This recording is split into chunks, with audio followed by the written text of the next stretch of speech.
දැන් මේක එහෙමයි. බුදුන් වහන්සේ පෙන්නන්නේ හරියට බුදුන් වහන්සේ කියන කතාව වෙන මේවා. බුදුන් වහන්සේ කියන නසන්න සන්නින විසන්න සන්නි නොපිය සන්නින භූත සංඤී කිය.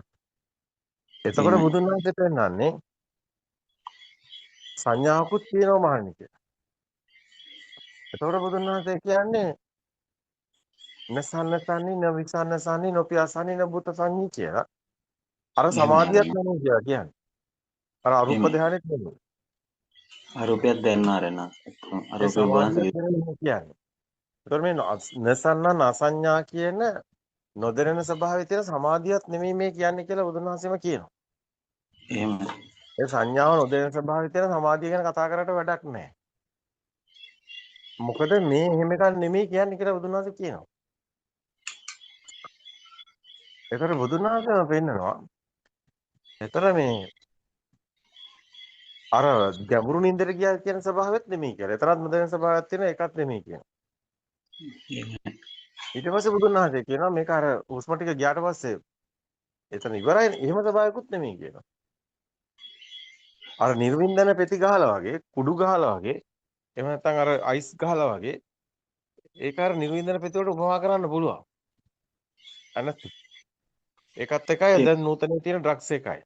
ගැව්වා. මොකුත් එහෙමයි. දැනෙන්නේ නැහැ. එතකොට එහෙම එකකුත් නෙමෙයි කියනවා. මේ බුදුන් වහන්සේ කියන්නේ මොකද්ද මේ? මේ බුදුන් වහන්සේ කියන්නේ මේ සංඥාව නොදැනෙන එහෙම එකකුත් නෙමෙයි කිව්වේයි.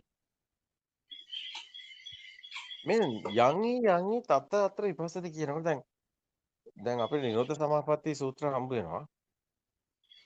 එතකොට අන්තුරු පිරිවැඩියෝ කියනවා තථාගතයන් වහන්සේ නිරෝධ සමාපත්තිය පරම සුඛයයි නොකියම කිය. එතකොට නිරෝධ සමාපත්තිය කියන්නේ සංඥා වේදනා නිරෝධයට ගිය තැන. එහෙමයි. එතකොට එහෙම එකකුත් නෙමෙයි කියලා තථාගතයන් වහන්සේ යන්හි තත්තාත්ත විපස්සති කියලා. එතන අත්දකින්න සෝයක් ගැන කියනවා කියන. පරම සුඛය කිය. ඔන්න ඔතන කියන කතාව අතිශය සියුම්. ඔය කියන්නේ කෙනෙක් බනිනකොට තියෙන කතාවක්. තව විදිහකින් කියනවා නම් මේ අර සෙනඟ ගොඩක් මැද්දේ තියෙන කතාව. අයිස් කැටි. මේක හොයන්න බෑ. ඔය මේ කැලේට ගිහිල්ලා හුදකලාව පළඟ බැඳගෙන අත් දෙක තියාගෙන සමාධිය ලබලා. මේක එහෙම එකක් නෙමෙයි. මේක හොයන්න පුළුවන් තැන බුදුන් වහන්සේ පෙන්නනවා. අර භික්ෂුවක් කියනවා ස්වාමීනි ජනයාගෙන් වෙන්ව හුදකලාව ආරණ්‍යගතව වාසය කරනවා කියලා. එහෙමත් හුදකලාවක් තියෙනවා මානෙනි. ඉද බික්කවේ බික්කු මේ ශාසනයේ හුදකලාව කියන්නේ ඕක නෙමෙයි කියලා. මේකේ තියෙන සැඟවුණු අර්ථයක්. ඒ සැඟවුණු අර්ථයේ තියෙන්නේ ඔබට කවුරු හරි බයිනවා. එහෙම නැත්නම් දොස් කියනවා. ඒ දොස් කියන මොහොතේ බයින මොහොතේ ඔබේ අභ්‍යන්තරයේ තියෙන සුඛය ගැනයි. මෙතනයි තැන. මේ නිවන අනාත්මය අත්දකින්න තැන පෙන්නන්නේ. මේ අනාත්මය අත්දකින්නේ අර වෙන එක තැනකවත් නෙමෙයි. ඔබට ප්‍රශ්නයක් තියෙන තැනකයි. සාමාන්‍යයෙන් රහතන් වහන්සේටත් බුදුන් වහන්සේටත් සිතුවිලි පහළ වෙනවා සාමාන්‍ය විදිහට. සාමාන්‍ය විදිහටම ආයතන හයම වැඩ කරනවා.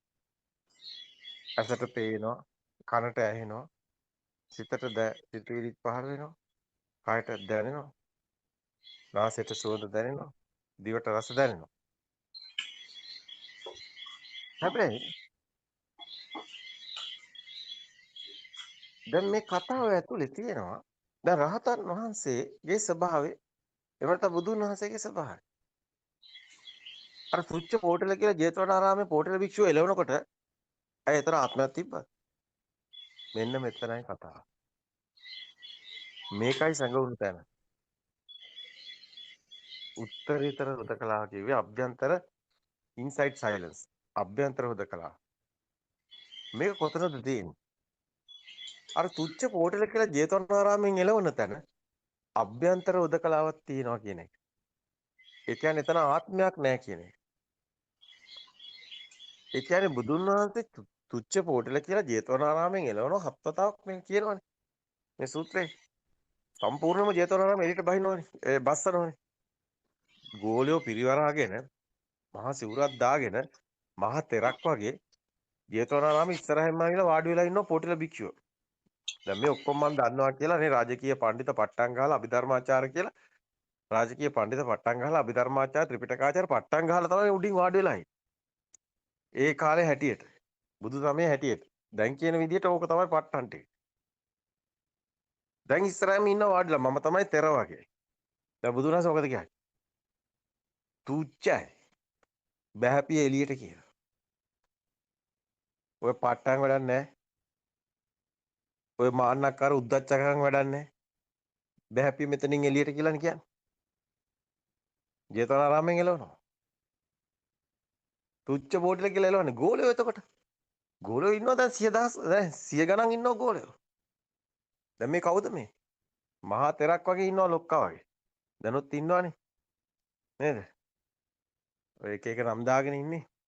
තෙරවරු වගේ ඉන්නේ ඉස්සරහින් ඉන්නේ. ගෝලෝ ටික පස්සෙන් තියාගෙන. පට්ටන් ටික ඉස්සරහින් ගහගෙන. මෙන්න මේ අයටයි මේ කියන්නේ. තමන්ගේ අභ්‍යන්තරේ අනාත්ම ස්වභාවය අත්දකින්න නැත්නම් මාන්නය තුළ ඉදිමෙනවා නම් උද්දච්චකම තියෙනවා නම් තුච්ච පොටල කියලා තමයි කියන්නේ. ඒකත් තව ලොකු කරගෙන කියවනවා නම් මේක එහෙම එකක් නෙමෙයි. තවත් මමෙක් හදාගන්න එකක් නෙමෙයි. මේක තේරුම් ගන්න. එතකොට දැන් බුදුන් වහන්සේ මෙහෙම කියනකොට බුදුන් වහන්සේට ආත්මයක් තිබ්බා. මෙන්න මෙතන තියෙන සැඟවුණු පැත්තක්. දැන් බුදුන් වහන්සේ තුච්ච පොටල කියලා පොටල භික්ෂුව එලවනකොට එතන අනාත්ම උනේ කොහොමද කියලා. මෙතනයි ගැඹුරු තැන.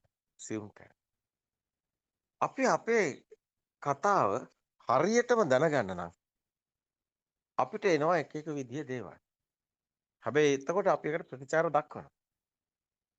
හැබැයි අපිත් එතකොට තුච්ච පොටල වගේ කියනවා. එතකොට කෙනෙක් කියනවා එළිය ඉඳගෙන ඔය මොන දාමක්ද දැක්කනේ. දැක්කනේ අර දැක්කනේ අර ගින්න. මොන ගින්න වත්තු වෙන්නේ. ඔයගොල්ලෝ ඉන්න නිව්වැය කියවට කෝ ගින්න නිවිලා නෑනේ. මෙන්න මේ නිසා තමයි කිව්වේ කවදාවත් අසෘතවත් පුතග්ජනෙකුට බෑ කියලා ආර්ය භූමිය දකින්න. අසෘතවත් පුතග්ජන භූමියේ ඉන්න කෙනෙක් කොහොමද ආර්ය භූමිය දකින්නේ? යාට හම්බෙන්නේ නෑ මේ කතාව.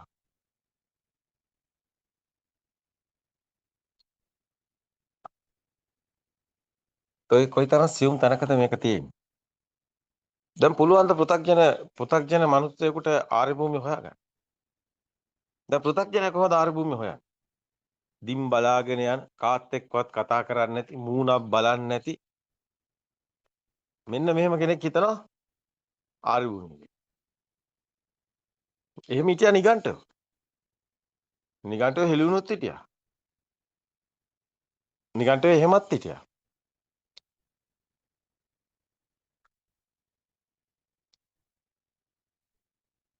ඒක නෙමෙයි ආර්ය භූමිය.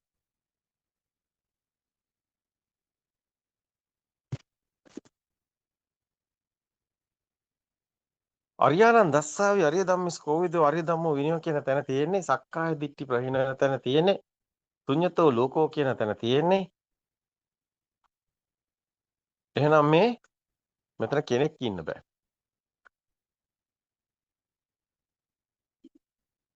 එහෙනම් එයාට එහෙම ආකල්පයක් තියෙන්නත් බෑ මේ මම කරන්න කියලා. මේ මට කරනව වෙන්න බෑ. මේ මම කරනව වෙන්නත් බෑ. එයා එතනින් ගැලවෙන්න ඕනේ. අපිට කෙනෙක්ගේ හැසිරීමෙන් දැනෙනවා නම් මෙයා ගැන හිතන්නේ මෙයාටයි මේ ඔක්කොම කරන්න කියලා. අපි එයාට උතුම් තැනක් කියන්නේ. මේක හොඳට තේරුම් ගන්න. එයාට නම් ඒව කරන්නේ. එයා ලොකු නම් එයා උතුම් කෙනෙක් නෙමෙයි. එයා ආර්ය භූමිය නෙමෙයි. තේරෙනවද? මේකට සෙල්ලම් දාන්න බෑ. මේක රඟපාන්න බෑ. මේකට ඇක්ටින් නෑ. මේක වතුරයි. ඒකයි කිය හිස ගසා දැම්මත් එහෙම වෙන්න ඕන කියලා.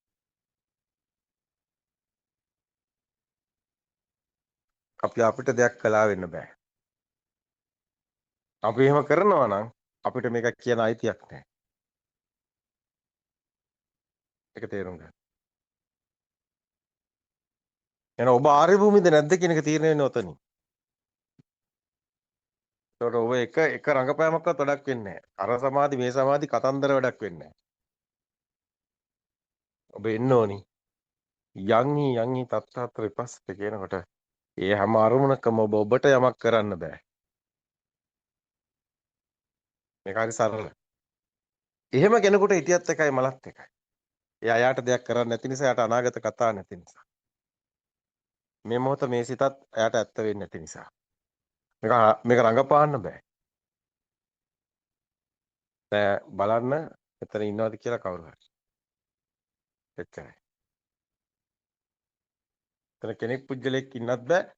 අපිට කෙනෙක් පුජ්‍යලෙක් කියලා කියවනවා නම් එයා ආර්ය භූමියෙත් නෙමෙයි. එයාගේ කතාව අපිට වැඩකුත් නැහැ. යට අපිව දැක ගන්න බැර නම් යට යා පේන්නෙත් නැහැ. යා එතන ඇත්තෙත් නැහැ. තේරෙනවද? ඒ නිසා මේ යුගයේ මේ පීරියඩ් එකේ මේ හැම මොහොතේ මාරණාසේ කුඩු පට්ටම් වෙන්න ගහනවා මම යට ආයි පුජ්‍යල භාවයෙන් මොකෙක් හරි අරගෙන කතා කරනවට. ඇයි එයා ඇදෙන්නේ නැහැ නැත්තම්? අපිට වැඩක් නැහැ. එයා නිවන් දකින්න එපේ. අපේ නිවන හොයන්නේ අපේ නිවන එයාට වැඩක් නැහැ අපේ නිවනේ. එයා නිවන් දකින්න එපේ. අපිව දකින්න නම් පුජ්‍යල භාවය. එයා ගාමුණ නිවනක්. හරි ලේසියි මේක හොයාගන්න. හරි ලේසි.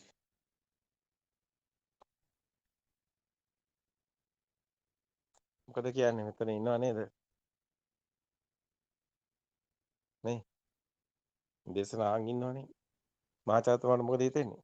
අහන් ඉන්නවද?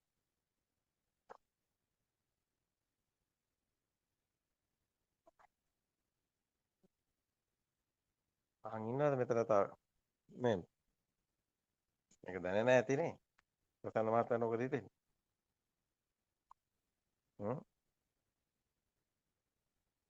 ඉර්වන් සරණයි ආරයන් වහන්සේ. ඉතින් ආර්ය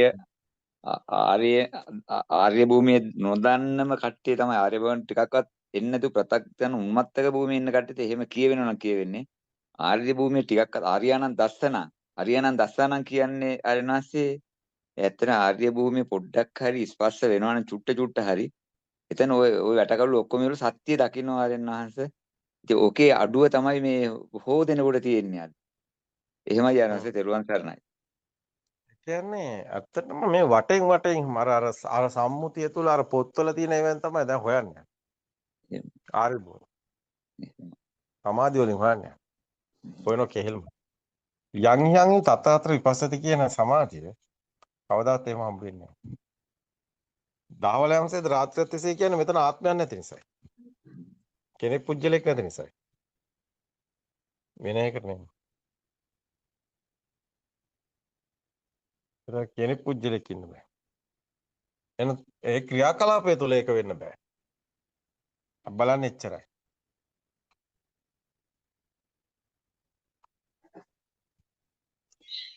තමන්ට බාරයි තම තමන් කතා.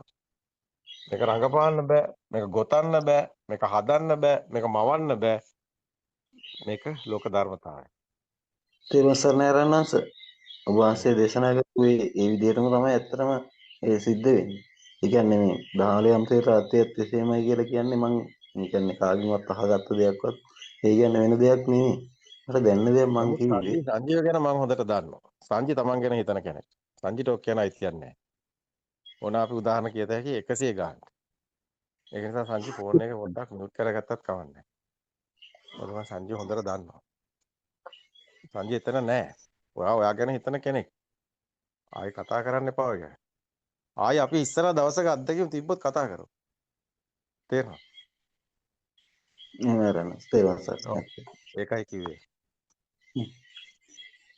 තමන් ගැන හිතනවා නම් තමන්ට නම් වැඩ කරන්නේ. තමන්ට ආත්ම කතාවක් තියෙනවා නම් ඒක හරියන්නේ නැහැ සංජීව.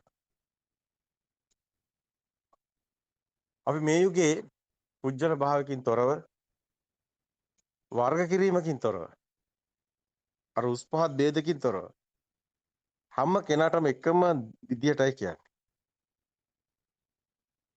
නේද? නම් වලින් කියන්න ඕනේ නැහැ. හැමෝම දන්නවා තම තමන්ට කණ්ණාඩියේ මූණ බැලුවම පේනවා තමන් ඉන්නේ කොතනද කියලා. අපි දැන් ගමක් ගාන එනවා ගයක් ගාන එනවා. අපිට කොකා ඒව පෙන්නලා වැඩක් නැහැ. අපි මේ ආර්ය භූමිය දකිනවා. ඒ නිසා ආරංශගේ වෙනසත් ආරංශ කෙලින් කතා කරන ඍජුව කියනවා. හැදෙන්න කල් තියෙනවා අඟුලිමාල මිනිමරුවෙක් අඟුලිමාල රහත් වෙනවා. සංජීවත් රහත් වේවි. අපිත් එක්ක ඉන්න අපි ගැනම කියවපු අය ඔබ හැම කෙනෙක්ම දන්නවා. ඒ අයට අපි ඇත්තටම තියෙනවා නේ බුදුන් වහන්සේ වගේ මහා කරුණාවක්. ඔබත් අසරණයි. අපි දන්නවා. නමුත් ඔබ සත්‍ය දවසක අවබෝධ කරනවා. ඒක අනිවාර්යයි. මොකද ආරංශයක පෙන්නනින්. ඔබ ඒවත් හදාගෙන අනිවාර්යයෙන්ම නිවන් දකිනවා. ඒක අපි දන්නවා. සංජීවත් එක තේරුම් අරගෙන දවසක ඔක්කොම සුද්ධ වේවි. නමුත් අපි දන්න විදිහට දැන් එතන අපිට එහෙම කියන්න බෑ. මොකද අපි අත්දකපු දේ ප්‍රත්‍යක්ෂ දේ කතා කරන්නේ.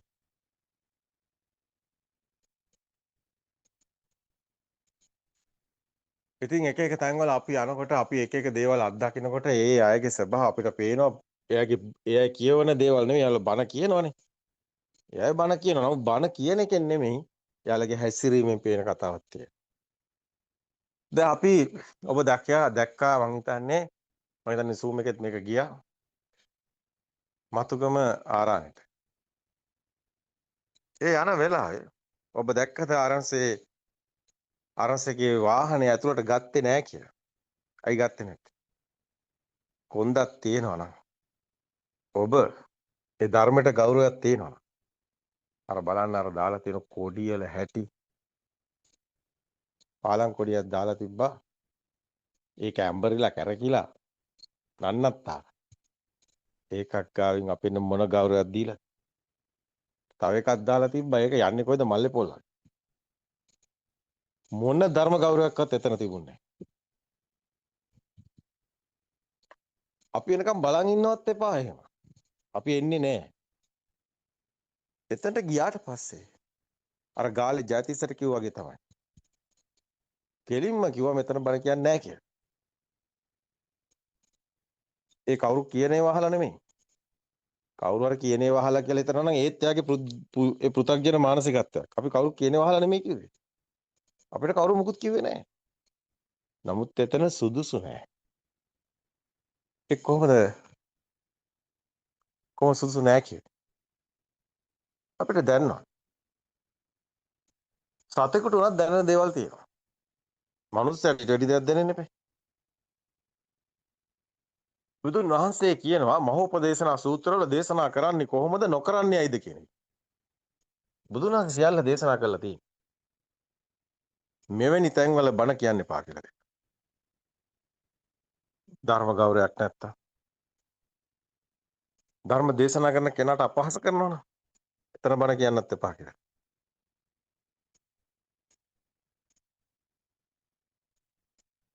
සුදුසු පරිසරයක් නැත්නම් එතන බණ කියන්න යන්න එපා.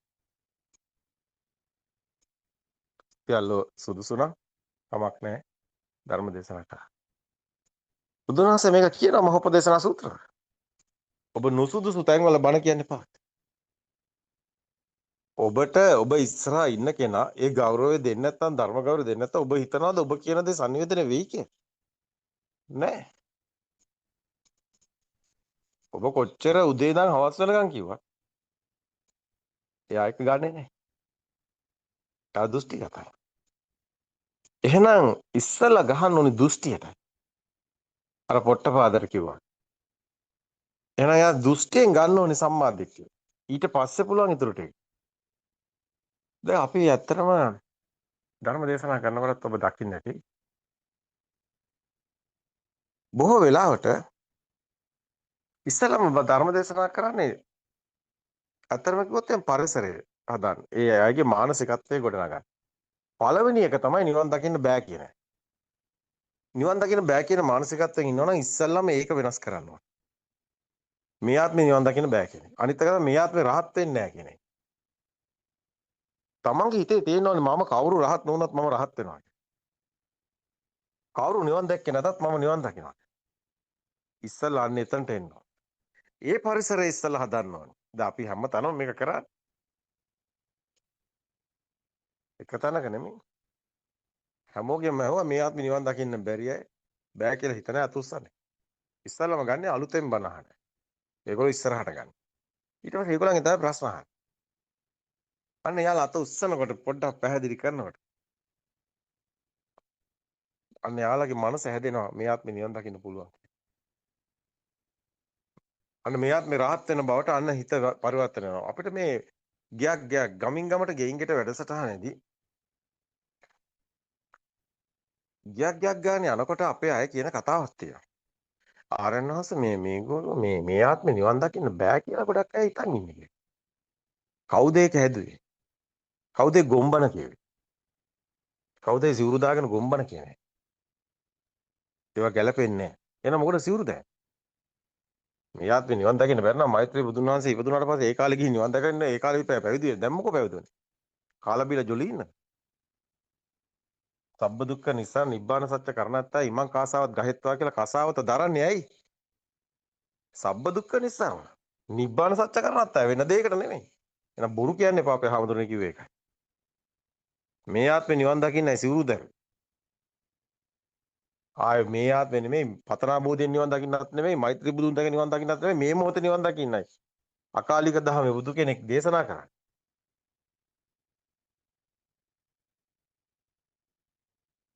එහෙනම් නිබ්බාන සත්‍ය කරණත්තා. එතනට එන්න.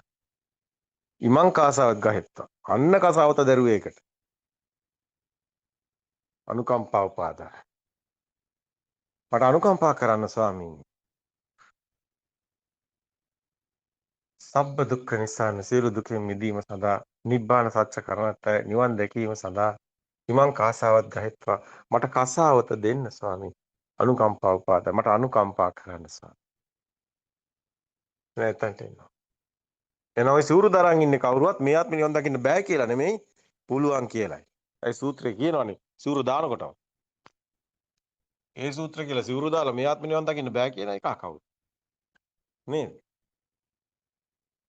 ඒක වෙන්න බෑ.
එහෙමයි. හරි ජී. හරි සරලයි. නේද? මේ ආත්මේ නිවන් දකින්න බැරි නම් ඇයි අපි පැවිදි වෙන්නේ? පැවිදි වෙන්නේ නිවන් දකින්න කියලා සිවුරු දාන්නේ ඒකට. සිවුරු මේ ආයි රවට්ටන්න ඕනේ නැහැ නේ කවුරුත් නේද? සබ්බ දුක්ඛ නිස්සාරණ නිබ්බාන සත්‍ය කරණත්තයි මං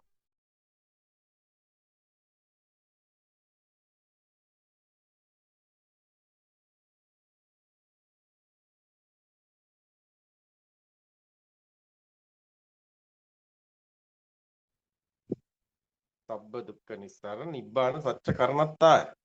වෙන දෙයකට සිවුරු දාලා නැහැ. ආයි මන්දිර ගහන්න නෙමෙයි, සැප විඳින්න නෙමෙයි. නිබ්බාන සත්‍ය කරණත්තයි. වෙන මේ වෙනේවා ඊට පස්සේ ඔළුවේ ගහගෙන වැඩක් නැහැ. එහෙනම් ඒ සිවුරු දරුවේ එකටයි. ඉමං කාසාවත් ගහෙත්වා. අනුකම්පාව පාදා. බගෑපත් වෙලා අනුකම්පා කරන්න කියලා සිවුරු ඉල්ලුවේ ඕකට. වෙන දෙයක් නෙමෙයි. එහෙනම් මේ අපි වගේ රෑ දවල් දෙක නොබල දුප්පත් අසරණ මිනිස්සු වෙනුවෙන් මේ කිසා ගෝතමීලා පටාචාර අඟුලිමාල අදත් ඉන්නවා. උන්ට දාන දෙන්න පින් කරන්න කියන්න බෑ. ඒ මොන රිලා කතාවද? පටාචාරට දාන දෙන්න කියන්න පුළුවන්. අද පන්සලට යන්නේ යන්නේ නම නැති වෙලා කරගන්න දෙයක් නැති වෙලා පන්සලට ගියාම තර බෝධිය වටේ කරකෙන්නේ බෝධිය නාවන්නේ බලන්න අම්මලාගේ අඳුනා.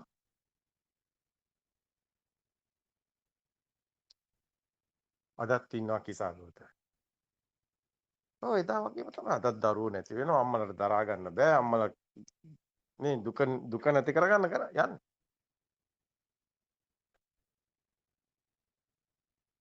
අදත් ඉන්න අඟුලිමාලා වගේ වැරදිච්ච අය.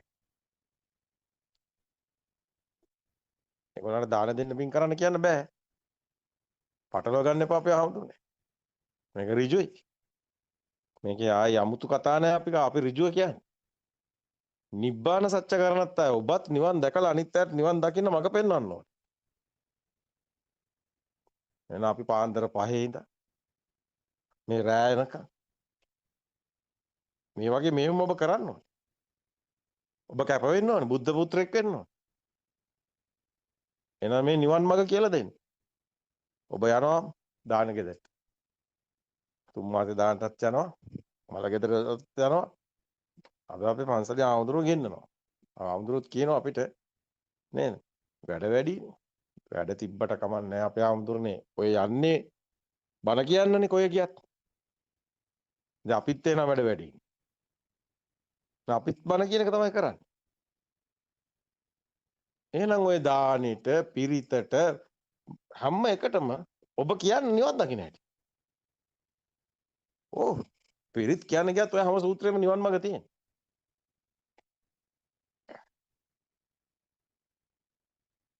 ඒව බලන්න නිවන් මාර්ග කොහොමද තියෙන්නේ කියලා පොඩ්ඩක් ගලපලා කියන්න. ඒතකොට මනුස්සයාට තේරෙනවා මේ හරියට මේක දැක්කොත් අපේ ස්වාමීන් වහන්සේලාට පාව මේක මහා දායාදයක් වෙනවා. මේ සමාජයේ ඇත්තටම පිපිදෙනවා. මෙතන කෙනෙක් නැති බව. පේනවද? මේ ආයතන ටික වැඩ කරන හැටි පේනවද? මේ බාහිර ලෝකයේ නෙමෙයි ඔබ සිතුවේ ලෝකේ ජීවත් වෙන්නේ කියලා දෙන්න. මේ සිතුවේ ලෝකේ සිතුවිලි හැදෙන්න පොඩ්ඩක් පෙන්නන්න. තේරුමක් නැහැ කියලා සිතුවිල්ලක් අල්ලගෙන දුක් විඳින. ඔච්චරයි තියෙන්නේ. දරුවා කියන්නේ සිතුවිල්ලක්, අම්මා කියන්නේ සිතුවිල්ලක්, ඉපදීමත් සිතුවිල්ලක්, මරණයත් සිතුවිල්ලක්. ඉතින් මොකටද නැහින්? මොන කෙහෙල් මටද නැහින්? ඇත්ත කිව්වම ඉවරයි. දැන් බුදුන් වහන්සේම දේශනා කරනවා. ඒ ශුන්‍යතෝ ලෝකෝ අත්තානි දිට්ඨි වච්ච මච්චු රාජනවස මොකද මේ කියන්නේ? ලෝකේ ශුන්‍ය ලෙස බල ආත්ම දෘෂ්ටි අතහැරව මරණය ජය ගන්නවා කියන්නේ. මරණයක් නැහැ කියලානේ කියන්නේ. මේ බුදුන් වහන්සේනේ කියන්නේ. ඒකවත් දන්නේ නැහැ. බුදුන් වහන්සේ එහෙම කිව්වද කියලා ආයෙ කල්පනා කරනවා. ඒ තරම්ම හේතුඵල දව පැත්ත පලාතක නැහැ. හැමදාම කිව්වේ දාන දෙන්න පින් කරන්න දාන දෙන්න පින් කරන්න. මේ අපේ අත්තම කිව්වොත් එහෙම මේක හරිම පුදුම කතාවක්. ඒ කියන්නේ මුස්ලිම් අය දාන දෙන්නේ නැද්ද? මුස්ලිම් අය දාන දෙනවා. අය හින්දු අය දාන දෙන්නේ නැහැ කියලාද කියන්නේ? කෝවිල් ගිහිල්ලා නැද්ද? හින්දු අය දාන දෙනවා. අය මුස්ලිම් අය දාන දෙන්නේ නැහැ කියලාද කියන්නේ? ඒගොල්ලන් උපයන ආදායමෙන් කොටසක් දාන වෙන් කරන්න ඕනේ. බලන්න පල්ලියේ පොඩ්ඩක් අහලා ගිහිල්ලා. ඒවා දන්නේ නැතු කමට කියවනවද උගල? මේ දාන දෙන්න පින් කරන්න කියන අනිත් ආගමවල කියනවා.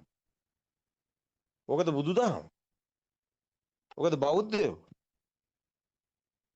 මේ හිතන් ඉන්නේ නිකන් බෞද්ධයෝ විතරයි මේ දාන දෙන්නේ කියලා. කුණුහරුප කියන්න එපා කිව්ව එක. බෞද්ධයෝ නෙමෙයි ඔක්කොම ආගම් වල දාන දෙනවා. පින කියන්නේ සිතේ පිරිසිදු බව කියලා තියෙන්නේ මේ ධර්මයේ විතරයි. අනිත් ඒවා හිතන් ඉන්නේත් account එකේ දානවා වගේ ඔන්න වැඩේ කරා දැන් ඉතින් අපිට ඒකට බිස්නස් කරනවා වගේ තමයි හිතන් ඉන්නේ දෙයියොත් එක්ක ගනුදෙනු කරනවා තමයි අනිත් ආගම් වල තියෙන්නේ. මම දෙයියෝ අපි බලයි කියලා. දැන් බෞද්ධයොත් හිතන් ඉන්නේ ඔන්න ඔහොම account එකේ දානවා වගේ දෙයියෝ බලයි කියලා. කුණුහරුප නෙමෙයි බුදුදහම කියන්නේ. එක කාට ඕන විදිහට ඒක කරකවන්න බෑ. ඒකේ පිරිසිදුව තියෙන්නේ හේතුඵල දහම. මස්මින් සති ඉදං හෝති. මස්මින් අසති ඉදං නහෝති. මස් උපජ්ජය ඉදං උපජ්ජති මස් නිරෝධය ඉදං නිරුද්ධති කියන්නේ මොකද්ද? ලෝකේ ඇත්තක් නම් මෙතන ලෝකේ ඇත්ත කරගෙන තියෙන ගින්නම තමයි ආත්ම ගින්න. මේ ඇතිකල්ලි මේ වේ කියන්නේ ඕකට. දෙයක් තියෙනවා නම් බාහිය කෙනක් ඉන්නවා කියලානේ කියන්නේ. ශුඤ්ඤතෝ ලෝකෝ අත්තාන දිටි උවච්ච. ඒක ඕක කියන්නේ එකම කතාවනේ. හේතුඵල ධර්මයේ තියෙන ඕකනේ. දැන් ඔබට මේ මිනිස්සයාට කියලා දෙන්න ඕනේ මොකද්ද? ඔබ මිනිස්සයාට කියලා දෙන්න ඕනේ මේ ලෝකේ ඇත්තක් නොවෙන්නේ කොහොමද කියන එක. මේක සිතුවේ ලෝකයක් කියන එකයි කියලා දෙන්න ඕනේ. වෙන බණ කියන්න යන්න එපා කවුරු. ඒවා බුදුබණ නෙමෙයි. එහෙනම් මේ මොහොතේ අජ්ජෝසය තිටති යාරූපේ නන්දි තදුපාදරම් බහුව කියනකොට මේ භවයේ මේ මොහොතේ සකස් වෙයි. එහෙනම් මේ ලෝකය කියලා ඔබ කතා කරන්නේ ඔබ සබහා දහමද ඔක්කොම මොකද්ද? ඇත්තද? එහෙමද? මේක ඇත්තක් නොවන හැටි කියලා දෙන්න. එච්චරයි.